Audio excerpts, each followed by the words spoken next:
ओम नमः शिवाय। हिंदू कहानी संग्रह में आप सभी का स्वागत है। आइए आज जानते हैं लिंग पुराण की एक कथा के बारे में, जिसमें काल को भगवान शिव ने प्राण दान दिया और अपने भक्त के विश्वास को टूटने नहीं दिया। आइए जानते हैं पौराणिक कथा। भगवान शिव के परम भक्त श्वेत मुनि पर्वत पर एकांत में अपने आराध्य का ध्यान करते और उनकी पूजा करते थे। वे कहते थे कि मृत्यु उनका क्या कर सकती है, उन्होंने तो साक्षात महाकाल की शरण ली हुई है। उनके आश्रम में शांति और आत्मविश्वास की पवित्रता झलकती थी। उनके तप के बल से आश्रम दिव्यमान था।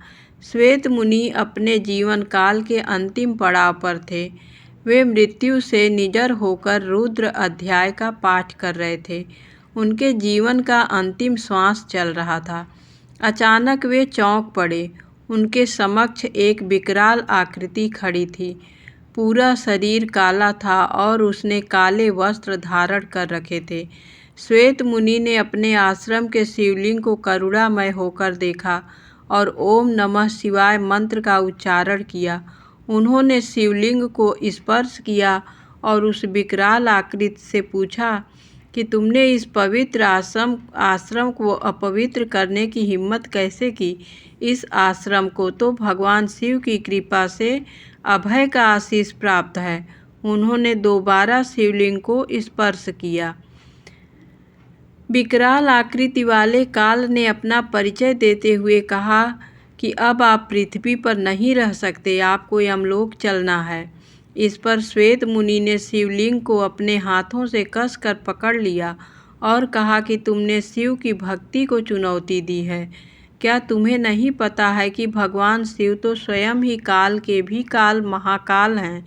इस पर काल ने कहा कि शिवलिंग शक्ति विहीन है, निश्चेतन है। पत्थर में महादेव की कल्पना एक भूल है।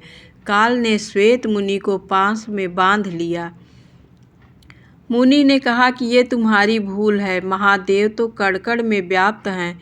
विश्वास के साथ उनका आवाहन करने पर वे अपने भक्त की रक्षा करने आते हैं।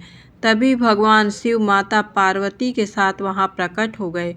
उन्होंने काल को चेताते हुए कहा कि ठहरो, श्वेत मुनि का बात सत्य है। उनका प्रकट होना विश्वास के ही अधीन है। भगवान शिव को देखकर काल प्राणहीन समान हो गया, वह शक्तिहीन हो गया। श्वेत मुनि भगवान शिव की स्तुति करने लगे।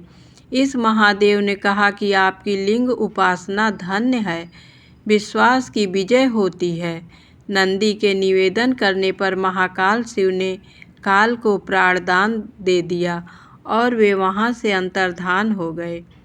धन्यवाद।